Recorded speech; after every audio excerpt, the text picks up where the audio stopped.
go.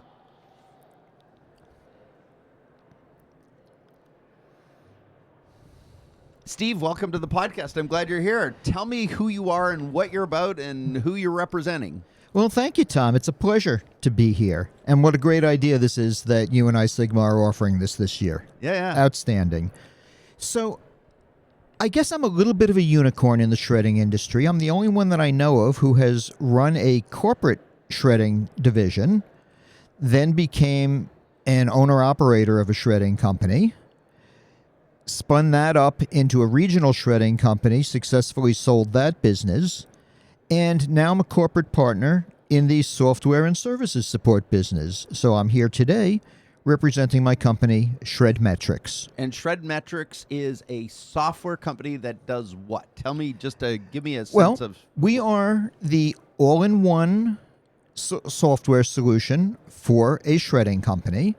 So we start with your prospect management, and then we help you manage your customer list, and we help you put out an estimate, which hopefully turns into a work order, which turns into a certificate of destruction, which turns into an invoice, which turns into receipts. So we do all of that. Our software platform is called QShred, and QShred is that all-in-one solution. It talks to QuickBooks Online. It talks to various routing solutions. So we handle all of that. What we're really excited about this year is we're also offering outsourced back office services to help shredders with all the stuff that, frankly, they just don't want to do or maybe don't do as well. So, yeah, let's explore that a bit, because that seems like an unusual approach for a software company to take. Well, it is. We've always been very consultative in our approach. We've never had one of these sort of SaaS out-of-the-box solutions. You pay this minimal amount a month. Everyone is exactly the same. This is what they do. We've always offered customizable solutions for the software. Because, we have a little bit of a standing joke in the office. You put 3 shredders in a room together, you get back 5 pricing models. Because everyone does it differently. Yeah, there's always something different. Yeah. So we've always customized. Yep. And so we're always looking for ways, because I was a shredder for so many years. My partner, Toby, and I, you name it, we did it. I've been the backup driver. I've had the cold Chinese takeout at night when it's time to send out the invoices. We've lived all this stuff, so we respect it. And we saw an opportunity to help. Because if you talk to the average shredder here at the show, if I went up and I asked them, hey, tell me about your shredding company. Oh, they're going to lead with how many trucks they have and what kind they are and what their throughput is. And then depending on the shredder, they might jump into and how many sales they close and how big they are. But if I then ask them, and Grow, that's great. Tell me about your back office. And they glaze over. That's not the fun part. That's not the fun part. That's the frustrating part. That's not the fun part at all. So what we're now offering is a way to push all of that not fun but necessary stuff off to a professional so that everybody in the office is focused on growth and service. Okay, so tell me about what back office means to you. Is it specifically ShredMetrics or QShred software that they have to be on in order to work with you? Yes, at present that is a limiting factor at present. They've got to be on the platform for us to be able to access their information. Because we do it, it's not something where they have to then send us stuff. Think of the old thing of taking your tax returns to the accountant in a shoebox. Yeah. They're not bringing us stuff. We're automatically going in real time, and we handle dispatch, we handle routing, we handle invoicing, we handle sending out the statements. All the stuff that you have to do every day, but it's overhead. It's not part of revenue-producing activities. It's that necessary evil. So you're doing more.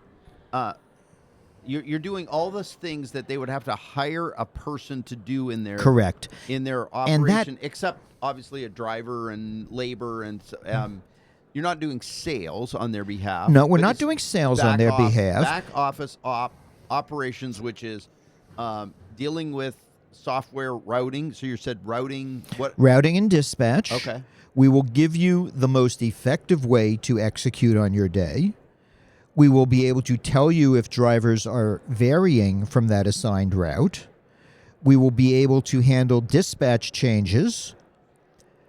We can handle, at the end of the day, taking a look at what the driver turned in, looking for extras, looking for anomalies, looking for variance, pushing out the certificates of destruction same day, pushing out the invoice, if it's a vanilla invoice, pushing it out same day or maybe next day, depending on the parameters that the customer wants. Okay.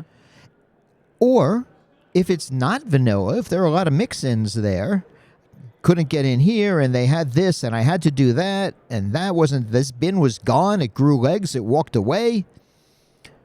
We flag all that and turn it back over so that the outward-facing voice of the company can then call them and say, hey, there was a problem in room 232. Okay. But we do all of that boring, deadly grunge work that nobody else wants to do. Interesting. So how do you, I mean, as a software company, you tend to have a particular focus, right? You staff for software development, you staff for software support, you staff for all that kind of thing. When you jump into this side, it's a completely different staffing model. It's a different staffing model. How are you sort of integrating that into your world? Because to me, it's an interesting dynamic. I understand the implementation of your software at the hub of that has to make sense, or else it's why not just build two different companies? Well, we look predominantly when we're sourcing for people who have been in the shredding industry so they understand what they're looking for. And one of the beauties of this new tech that we've got, well, it doesn't matter where you're sitting. You know, we've always been a virtual company. Yep. We were doing work from home before it was fashionable, and now I guess it's not fashionable anymore, but we're still doing it. Yeah. So my staff is geographically scattered all over the country, and we look for people with a very specific skill set, and that's hard for the shredder to find. Yeah. You know, if you're in a specific market, let's say you're in Iowa, you're not going to necessarily find somebody who's experienced with the nuances of this industry. Right. You might find somebody who was trained maybe by one of the big nationals, and then they're going to come in carrying the bias of that company that trained them. When we bring somebody to the table, they're experienced, they know the industry, and importantly, they're probably of a higher caliber than you could afford individually, particularly if you're in startup mode. It's interesting. We've had great success with this concept at the two ends of the spectrum. Oh, okay. We've had startups who are talking to us who where the owner-operator desperately needs help, but feels like they really can't afford an FTE, and if they could, it wouldn't be they would have to teach them from scratch. We've also had great success. There's a case study over in our booth from a large company, and they have a couple of depots. They're doing a large number of stops a month, and we replaced several FTEs who were retiring, and they just didn't have to replace them. You know, we had a tremendous impact on bottom. We also had a tremendous impact on their DSO, days sales outstanding, because we get the bills out faster, and they're correct.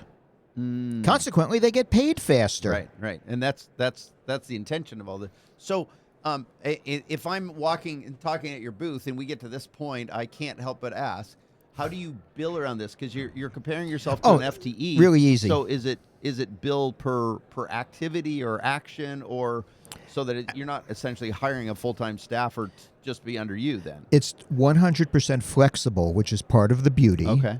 It grows with your company. Our typically, and look, this is totally the a la carte menu. Yeah. If every company will have slightly different demands, and we're totally flexible in what we put together, but typically our metric is the work order. How many orders did we do XYZ for? Got it. Okay. And there's a flat rate, pre-negotiated rate for each work order. And it could range from pennies to dollars. Got it. Depending on what we're doing. On what activities you're doing related to that work. Correct. Got it. And we're totally variable. We might, look, with the case study that we've got in the booth, we started helping them with invoicing. They have a particularly large contract with the state that they are located in, which has particularly onerous detailed instructions, and any one error on it rejects the entire month's bill. Wow. Okay. And they really needed help. They needed a higher caliber than they were able to source for. And we solved that problem for them. And we cut their preparation. All of their billing has to be monthly for this contract. It's hideous. And we cut their processing time from weeks, literally weeks, sometimes months, to days. That's very cool. Very cool. So that's exciting. Yeah. That's exciting stuff. Then they came back to us with this routing situation and say, our drivers are ping-pong. This doesn't make sense. They're ping-ponging all over the place. Can you help us redo our routes? And we did. Okay. And then that morphed into, look, you're doing that so well. Our dispatcher's getting ready to leave. Can you just dispatch for us too? Very cool. Yeah, we can do that. Okay. Well, because part of it for you is that you have deep roots running a business, right? And that's where I think the interesting connection for you comes is we ran a business, we built a software company, and now you're kind of morphing those back together in only the way that maybe you can because of your unique history of running a small. Well, not small. Well, let's not call it small. It still fits. It fits in the SMB sector. Yeah, it's small medium business. But now with software, and now adding back that service component to the software, where you know the software and you know how to do all this kind of stuff. It's a really interesting play that you've done. And it's exciting for us. It's really cool. So congratulations on a brilliant new product for the industry. Well, thank you. We'll call it product service. Product service. Pretty cool. It's all in one. Well, congratulations, Steve. That's really cool to hear. Thank you for sharing it with us. Thank you for being on the podcast. Oh, Tom, thank you for having me. Yeah, always a pleasure. Cheers.